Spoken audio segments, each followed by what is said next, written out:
Hello, and welcome to the New Mindset, New Woman show. This is a series for women in midlife offering expert insights into how to support your holistic wellness with practical tools and solutions. So, I'm Georgina Hickman. I'm a functional medicine practitioner and I'm a bank registered nutritionist. I support high achieving women aged 40 plus with hormonal and digestive issues to feel like themselves again. Now, today I'm really excited to have Kati Tyler on the show. Katie is a natural skincare ambassador who helps women in midlife embrace their natural beauty with confidence using freshly made natural skincare. Welcome, Katie. Hi, thank you for having me. You're welcome. Now, we'll just get right into it. So, could you tell me a little bit about your journey in skincare and what led you specifically to focus on toxin-free products? I was one of those little girls who loved skincare right from the off. So way back to when I was like 11 years old, I can remember doing a shopping trip with a few friends and some pocket money and buying, I can still picture it, a little set of a cleanser, toner, moisturizer from Boots, like a little travel set. And I used it religiously every single day. And I think from then on, I've always taken care of my skin and used skincare, but very much just gone with what was available at the time. Used all the things that all the teenagers used back then. Mm. But it was only really about it'll be about 12, 13 years ago that I was introduced to a different brand that was very natural and freshly made. And I was really interested in this because I've always had an interest in my own well-being, trying to be healthy, looking at what I was eating and just trying to really look after my own wellness. So when I started hearing about using more natural ingredients, and then in fact what I learned subsequently about all the things that you can find in standard, a lot of personal care products that are out there are mass produced. Mm. I was quite shocked at what I learned. So I've just really embraced that whole trying to stay as natural as possible and really thinking about what we put on our skin as food for our skin, actually, because a lot of what you're putting onto your skin can find its way into your bloodstream. So at a very basic level, it's kind of like if you wouldn't eat something because you know it's not good for you, like why would you put it on your skin? That's sort of my very basic approach. Yeah, I mean that's what I talk to my clients about a lot too, actually. I'm always saying to them, if you wouldn't eat something, don't put it on your skin. Exactly the same thing, because exactly what you said. A lot of people aren't aware that all of these products can actually enter into our bloodstream. Do you know how quickly does that happen and why does it matter? So speed wise, like I tried to do a bit of research on this and I couldn't find anything that has a specific speed. You'll find on the internet that there's all sorts of crazy claims. I just call them crazy claims because I don't think Mm. they're scientifically backed, that people will say, oh, it can enter your bloodstream within 60 seconds or whatever. The speed actually isn't that important. I mean, it's scientifically proven and known that depending on the molecular weight of the ingredient, because not everything will go through your skin, it's a semi-permeable barrier, Yeah. but dependent on the molecular weight of ingredients, it does go into your bloodstream. And you've only got to think about, this is used in medicine. We have HRT patches and gels, don't we? Yeah. We have nicotine patches. People might be using ibuprofen gel. You might be having a bath in magnesium salts. It's because these things work really, really well transdermally.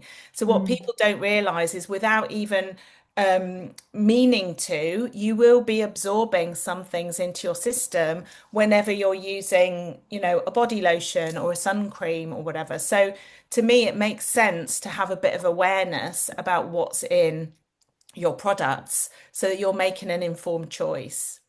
Yeah, no, I agree with you. So just on that topic then, what are the most common hormone disrupting chemicals that we'll find in skincare products that we should be thinking about avoiding? There, honestly, there's quite a scary long list of things, Too many to really. name. Yeah, there is. But there are four main ones that we know mount up in the body. So you're creating what's called a Mm. body burden. And there's a big study done every other year in the US where they take let me check my notes. They take 2,500 randomly selected people of all ages, ethnicities, and locations in the country, and they test for 200 man-made chemicals um, Mm. to see what is being stored in our bodies. And these are things that can only have got there from the environment, either from Mm. like breathing them in or putting them on your skin. And what's quite scary is, regardless of the time of year, in one of the studies, 97% of the people had chemical sunscreen ingredients in their systems. 75% had triclosan, and another 75% had residues of more than four different types of phthalates. Mm. So for me, there is a really, really long list of things that you'll find that aren't ideal. But I'd say the key ones, so phthalates is really top of the list. Um, Unfortunately, you'll often find it. It's a hidden ingredient, actually. If you've got a product and it says on there perfume or fragrance, it's Mm. probably hiding phthalates in there. They don't have to list the ingredients within what they deem to be a fragrance. So Right.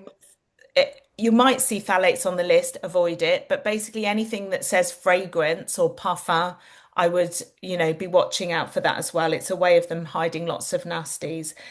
Triclosan, that's the one that you'll find in, antibacterial hand washes, Yeah. lots of deodorants, toothpaste, things like that.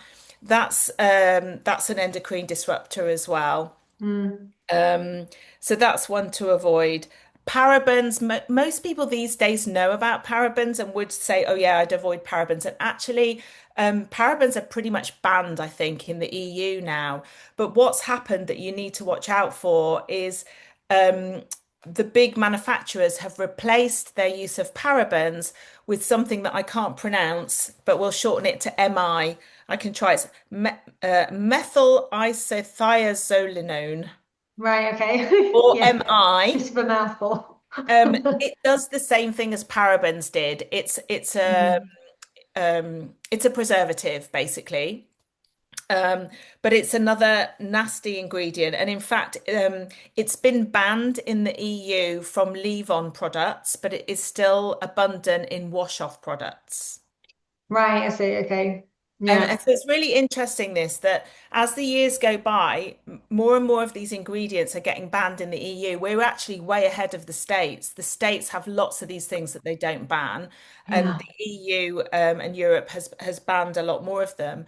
But there are more ingredients coming in, synthetic ingredients coming in faster than the rate that they can test things and then decide that they're not going to allow them. This is why it's quite difficult. The fourth one on my list that I'll mention is oxybenzone, Okay. which is found in a lot of chemical sunscreens. And that is one that people will talk about as being potentially carcinogenic. I'm not 100% sure on how much it's an endocrine disruptor, actually, but Okay. I want to mention it as well because it's a massive toxin in the environment. And Mm. that's the thing with some of these things as well. You're washing them off, they're going down the plug, they're ending up in the oceans. And oxybenzone actually is massively toxic to marine life. One drop in an Olympic-sized swimming pool would kill all plankton and coral and marine life in the swimming pool. That's quite So, scary, isn't it? so yes, it's important to be thinking about hormone disruptors, carcinogens, and toxins from that perspective, but let's not forget the environmental impact too. Yeah, no, I mean, both very valid points. What I often am trying to get through to my clients is that, when you're going through hormonal changes like we go through in perimenopause, for example, the more of these things that you can eliminate, the easier it is to balance your hormones, for want of a better phrase. Because like you've described, your body burden is lower. If Yeah. you think about everything that's coming in, and having to detoxify all of the hormones that you're producing naturally, plus all of these hormone disrupting chemicals and things. Just and like you said, just the toxic ingredients themselves, they're still going to be competing for space in the liver for detoxification. Absolutely. Yeah, So absolutely. I feel really strongly about this that um, this is about thinking about the things that you can take control of. There are an awful yeah, lot of environmental toxins out there that are much harder to control, like your furniture is treated, your clothes yeah, are treated, and air breathing in fresheners in fumes and public yeah, places, all yeah, those kinds of things are out of your control. But your nutrition and what you put on your skin is directly within your control. So why not do what you can to reduce that body burden? And we know from studies, there was a study, University of Berkeley, where they took teenage girls and they tested them mm, for those common chemicals that you only can find in personal care products, and they all had huge high amounts of them. They swapped out their products for natural products that didn't have those ingredients in. mm, And after only 4 days, they retested them and the levels had dropped by between a third and a half already. So it's if you give your body a chance, it yeah. actually does a really great job at detoxing itself, but you've got to give it the space to do it. Yeah, no, that's a great point. So just on those lines, is there any apps or resources you'd recommend that people could use to work out whether or not a product is good for them? Yeah, there's a website called the Environmental Working Group, so Yeah. EWG. That's a great website. There are a couple of apps. Think Dirty is one, and Yucca is the other. YUKA. You both, I think you have to subscribe to both of them these days. I would use them as a guide, because sometimes the scoring is a little bit. I think some of it's done by AI and stuff these days, just from people putting Mm, ingredients lists in. So sometimes some of the scores might be a little bit off, but it'll give you a reasonable guide.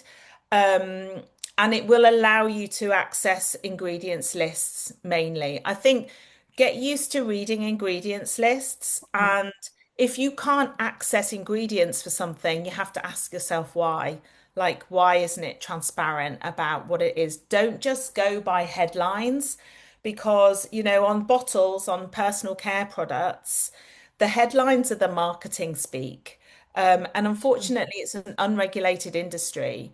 So, something that in its nice packaging that mentions, Mm, natural herbal botanicals or whatever yeah. may have one little tiny bit of a herbal botanical, and everything else might be these, petrochemical derived, nasty synthetic things that aren't any good for you. So just be very sort of skeptical and read everything that you can, and try and find the ingredients where things are listed more in plain English and you can really understand what you're putting on your skin.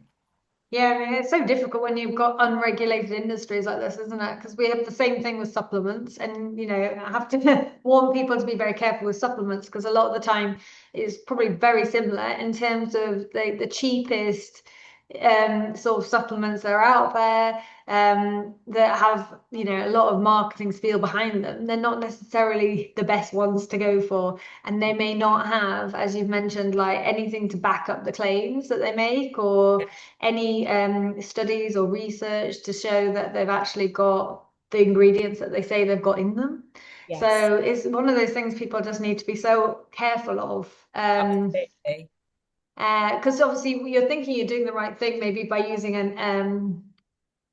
a supplement, or maybe you've gone for a herbal version of a skincare product, and then it might not be the right thing at all. Absolutely. So it's difficult, isn't it? But becoming aware of ingredients, a great tip that. Yes. So just like going on to sort of the age group that we are and things, what happens in your like 40s and 50s to your skin? So how does the texture and the hydration and elasticity change? Yeah. So basically, it's all a bit sad, this bit, isn't it? As we age, it's just a natural part of aging. You begin to lose collagen and Yeah. elasticity in your skin. So collagen is like the scaffolding in your skin. It's what gives it structure. The elasticity is what enables things to sort of bounce back as they move. So You've got two things going on really. As you age, the natural production of collagen and elastin slows down. Mhm. But also, you've been alive longer, you've been exposed to more environmental damage, you're being exposed to UV, all Mm. of those things. It's like a double whammy. You're getting hit by collagen damage and elastin damage from external sources if you're not protecting your face. Mm. But the production slows as well. So that's going to lead to lines staying more in your face, your face sort of dropping a little bit, losing a bit of structure. Also, your skin cell turnover slows down, so that can leave your skin looking a little bit duller, a little Mm. bit feeling maybe not quite so smooth. And also, your skin barrier gradually weakens as you get older. So that can mean that your skin might get a little bit more sensitive. You Mm. might be prone to maybe sometimes a few breakouts and things that you thought you've left it all behind you at teenage years, but suddenly they can start again in your 40s and perimenopause and beyond. So those are the main things. And the drop in estrogen that affects every single tissue in your body, every bit of Mm. connective tissue.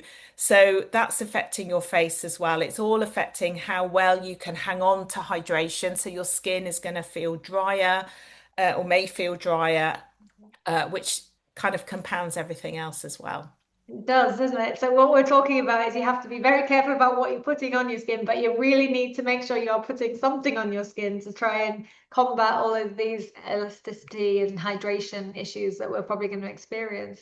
Yeah. Um, Actually, just on that, if you don't mind, like how would you say diet and lifestyle are important versus a skincare routine? Yeah, massively, absolutely massively. Skincare is one part of it, isn't it? Like your Mm. skin is a really important organ. There's no point in you spending a fortune on really amazing skincare if you're Mm. not drinking water, if you're not hydrating well, if you're not eating, a good diet with lots of antioxidants. It's really interesting. All the things that we talk about that are important in your skincare, it's the same as your diet. So Yeah. hydration is absolutely top of the list. So you want to be hydrating from the outside and the inside, Yeah. but also lots and lots of antioxidants, ingredients with abundance of antioxidants.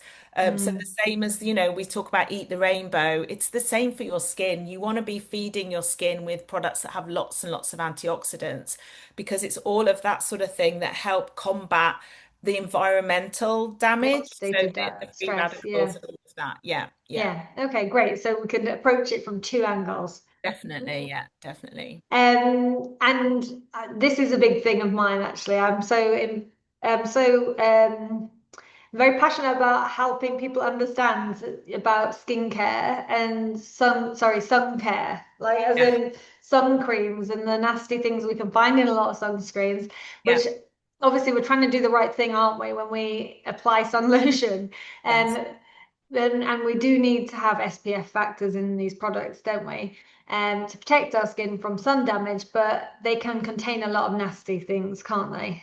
Yes, yeah, for sure. I mean, first of all, like you say, SPF should be top of your skincare priority, actually, Yeah. because otherwise you're throwing money away. A lot of us, as we get older, we want these products that have all these amazing collagen boosting ingredients and ceramides and peptides and retinols, all those things that are going to help boost your collagen. They're Mm. not cheap generally, those sorts of products. You are literally throwing your money away if you don't apply SPF 50 every single day to your face because you're just undoing all the good work because it's the UV rays of the sun Mm. that cause your collagen to prematurely break down. So it is literally a waste. Your skincare is a waste of money if you're not Yeah. using SPF 50 and definitely recommend SPF 50 for your face. So SPF absolutely top of the list. But yeah, we mentioned oxybenzone. a lot of the shop bought sun lotions will use these cheap chemical sun filters. They will protect you from the sun, but they do have these ingredients in there that personally I would very much prefer to avoid. And I know that Mm. they're very, very harmful for the environment. So, there are alternatives out there that you can look for. There are natural mineral-based sunscreens. So you want to be looking for if you're looking for a natural mineral-based sunscreen, you want to look for something that's titanium dioxide or zinc oxide, but non-nano. You'll read about nano products not being great. Mm. Again, they're an issue because the particles are too small. Remember, we're talking about molecular weight and what goes into. Yeah. So non-nano zinc oxide and titanium dioxide mineral sunscreens are very, very safe for you. Again, really safe for the environment. There are some hybrid sunscreens out there. So, I'll name drop the Tropic one here that gives you an alternative to a full mineral one because the mineral sunscreens can feel a bit thick and white. Yes. And Yeah, if they that is can. a texture that you don't get on with, then check out something like Great Barrier from Tropic because that is a safe synthetic hybrid sunscreen that's been Mm. certified reef friendly. So it hasn't got any of the nasties in there. It's safe for the environment as well, but it goes on really nicely like a lotion. It's not going to leave that sort of white cast on your skin. Yeah, and it smells divine as well. Yeah, I have to always a bonus. say, it Always a does bonus. smell really good. Okay, so if someone was just starting out on the clean skincare journey, so say I'm just going to go and overhaul everything, what is the first step that you'd recommend that I took? I think, to be fair, any skincare journey, I'd say hydration and SPF are Okay. your two main things. So, increasing the hydration in your skin, whether that's using a really great moisturizer or a nice hyaluronic acid serum. Mhm. Hydration is always the first thing we try and improve in someone's skin. Even someone who comes with really like oily, blemish-prone skin, we treat hydration first because sometimes when you can balance that out, everything else will settle. We can treat all the other things later. So hydration, top of the list. SPF, obviously, we've just mentioned. Yeah. Um, but just being aware, checking those ingredients lists, avoiding the highly perfumed things. I think, watch out for perfume fragrance because that's always going to hide a multitude of nasties. Mm. And obviously some of the products that you use, I know that they use essential oils and stuff, don't they, for the fragrance. Yes. So that's safe and fine Yeah, to absolutely. use. The one thing I would say, so yeah, for gorgeous smells, essential oils are amazing and they're Yeah. natural. Um, but essential oils are very, very strong. So the brand that I work with, Tropic, we use tiny amounts of essential oils in some of our skincare products, but we have as an alternative unscented versions of those Yeah. because there are some people who have exceptionally sensitive skin, perhaps somebody who suffers with maybe eczema or rosacea, Mm. flare-ups on the face. We would actually recommend using the unscented versions that are exactly the same formulation. They just don't have those tiny amounts of essential oils in. But I'd say like 99% of people who come to me telling me they've got sensitive skin will actually do fine with our whole range. Mm. But we have those unscented ones as an option for, if you're going to struggle with essential oils on your face, then Yeah. it's worth looking for a totally unscented option. Okay, good advice. And like if I was to do what you said and start using more hydration, so like a daily hydrating moisturizer, an SPF, how soon might I expect to notice like the change in my skin? So, the important thing is a little bit like nutrition, I'm guessing, it's Yeah. consistency. Yeah. It's Okay. consistency. There is no point in you trying something for a couple of days and then Mm. forgetting and then doing a couple of days and then saying it's not working. Like I always say, the best skincare routine is the one you can do consistently. So if you're someone who uses nothing at the moment, I wouldn't be recommending a seven-step skincare routine to you because it's unlikely that you're You'd going to actually keep it achieve up. it. Yeah. But I might recommend you a really nice oil-based cream cleanser that you Mm, can use with a nice, warm, wet, warm cloth in an hmm. evening, a very quick mist toner, and an easy to apply moisturizer. Like something very simple that you can do every single day. Um, so yeah, consistency is key. And your skin renews itself roughly every, say, 5 to 6 weeks. It slows down the older you get. We sometimes say like your skin cell renewal equates in days to your age. So, if you're 40, it's going to take Mm. 40 days. If you're 50, 50 days, etc. Okay. So really, you Rough guide. want to be Yeah. using something for around a month to 6 weeks to really get a feel for how it's working. A week isn't really long enough. It's not really going to give you the knowledge of whether or not it's really making a difference. So I would say consistent use for 3 to 4 weeks for sure. That's great. No, that's good because I think it's good to set those expectations for people. You're right. In nutrition, it's exactly the same. You don't see change overnight. We worked with people for like maybe 3 months, to see that they're going to get the best changes. So it's really useful for people to understand that they're not going to see radical difference overnight, and it may take a little bit longer. That's good And to I'm know. guessing as well for you, with working on a nutrition front, you probably Yeah, check in with people partway through. So yeah, actually, I hadn't really thought about how much there's similarities between what I do and what you do. yeah. But with our products, we always will check in with our clients about 2 to 3 weeks in and just say, how are you getting on? Yeah. Because, we can give a bit of advice along the way just to see how those initial results are looking and just give Mm. people the confidence to either keep going or maybe tweak how much they're using, that kind of thing. So I guess that's quite similar too. Well, that's really good to have that personalized approach. So if I was to create a 40 plus skincare survival kit, what Yeah. would you be putting in that? Um, I would be putting, well, pretty You much. can you can you tell you can tell me the actual products if you Yeah. want. Okay. So I would say smoothing cleanser, Mhm. absolutely. Morning mist, rainforest dew, hyaluronic acid hydration serum, skin feast moisturizer, which is the most lovely, nourishing one, and then any of the SPF 50. So Sunday, which is a really nice light one. But actually, at the moment, with the heat that we've had, I know it's cooled down a little bit now. Mm. The CC cream that Tropic has recently brought out is amazing because it's SPF 50. It gives you a little bit of a tint, so you can use it instead of like makeup, but Mm. it's so sweat resistant. So it's really, really Ah, that's long good. lasting protection. It's been great for this hot weather. So yeah, Very those good. would be the steps for sure. That sounds really good. And like where I'm sure everyone's going to have been really interested in what you had to say today. Where can our audience learn more about, what you do, your work, and get hold of you and your resources? So I'm on social media, obviously. My Instagram account is Age Well and Glow More. Okay.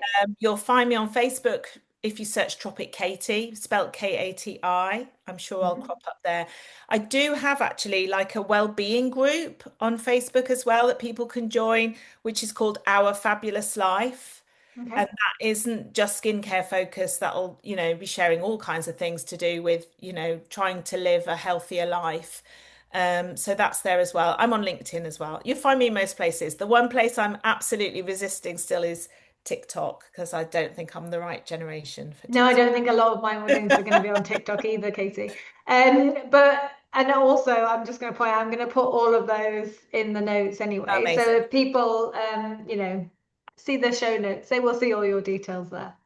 Yeah. So that's Yeah. great. And, No, and I'd say to people, I'm absolutely happy to, if people want to DM me for any advice and things, I'm happy to, engage with people. And if people are local to me, I'm happy to see people for like a free initial consultation, just see if we can help. Yeah, great. And do you want to just tell everyone where you're based then? So I'm just outside of Harrogate in North Yorkshire. Yeah, great. Okay, well I think that's brilliant and really helpful, and I've really enjoyed talking to you. Thank you very much for coming on Pleasure. today. Thank you for having me. And yeah, I hope everybody who's listened has got loads out of that. There's lots of practical information, and I think it's a lot of good takeaways there. So No, thanks a lot, Katie. See you soon. see you later. Bye. Bye.